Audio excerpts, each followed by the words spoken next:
attacked the Florida coast. You feel like you want to vomit. Killing off a generation of sea life. It looks like a turtle. I think it's a big loggerhead. It's sad we're getting this good at IDing floating piles of goo.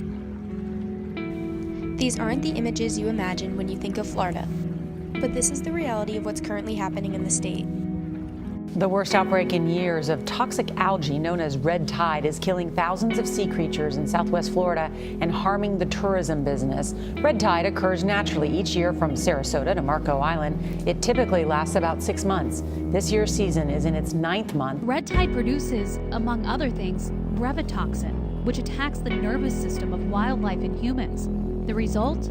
A massive die-off of marine wildlife. Florida's red tide has produced 2,000 tons of dead marine life and cost business owners more than $8 million. And it's definitely putting a bit of damper on the business. We got a bit of the smell, and we've had some dead fish, luckily not super bad, but it's definitely causing a lot of cancellations and things like that. It's all over the media, so that's definitely not helping to promote us or anything. And you can see all our equipment sitting here. And normally this is quite a busy time of year with all the families down for summer vacations and all with their kids and everything. And it's just unfortunate part of the business. So when the red tide moves in, it affects us big time.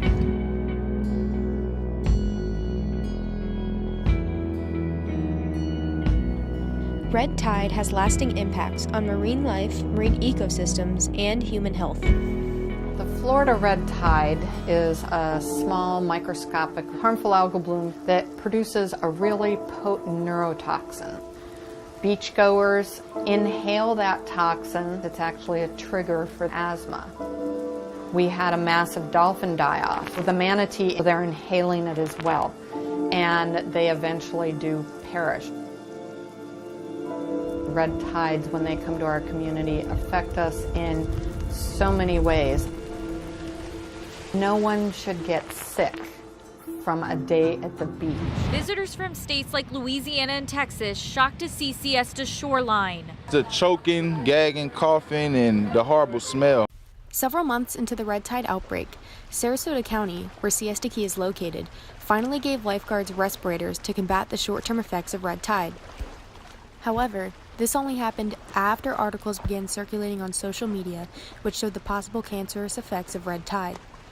Technology and social media are making a difference when it comes to the fight against red tide. Equipped with technology provided by Moat Marine Laboratories, lifeguards collect information that could one day be used to help prevent red tide. Our lifeguards are on their towers from 10 in the morning to 5 in the afternoon. When you see a bloom of red tide coming in, it has a darker hue to the water. It kind of gives it a tannish kind of tint to it. The lifeguards are reporting on the wind speed and direction, respiratory irritation, the amount of dead fish on the beach. Even though red tide is considered to be a natural phenomenon, researchers believe that humans are increasing the intensity of such events. Experts say this year's red tide could be the worst in decades. The problem is a source of nutrients, and we humans are the source of those nutrients. And one has to think, what's going on with the red tide and the phosphorus that's being dumped into the water from big agriculture. We've got this double whammy of a freshwater toxic algae bloom meeting up with a Gulf saltwater toxic red tide bloom. Blue-green algae, or cyanobacteria, starts in a different place, far inland at Lake Okeechobee.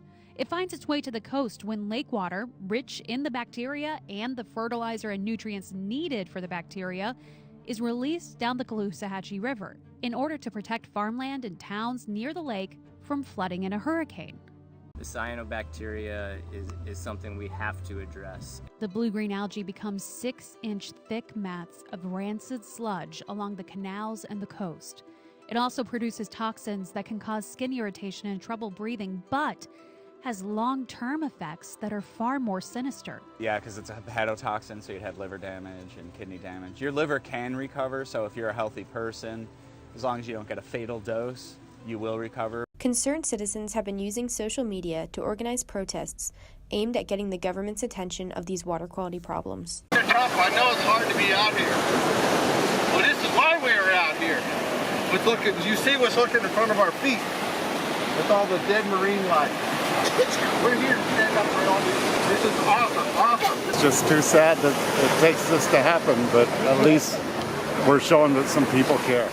Protests may not be a solution to the red tide problem, but they show that people are ready to work for a change.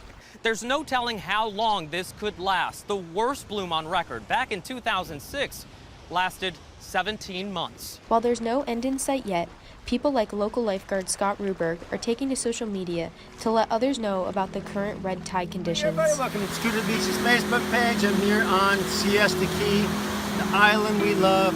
Had a big fish kill, which I told you about last night. It is unbelievable, everybody. Every 6 or 7 inches, there's a dead fish. The weird thing about it is the seagulls will only eat the eyeballs and the gills. Why? Who knows? Anyway, not recommending any swimming today. The wind is kind of offshore, so we're not feeling any respiratory distress, but it is nasty. It looks like coffee. There's dead fish everywhere. When is it going to stop? We do not know. Stay tuned. We'll see you at the beach.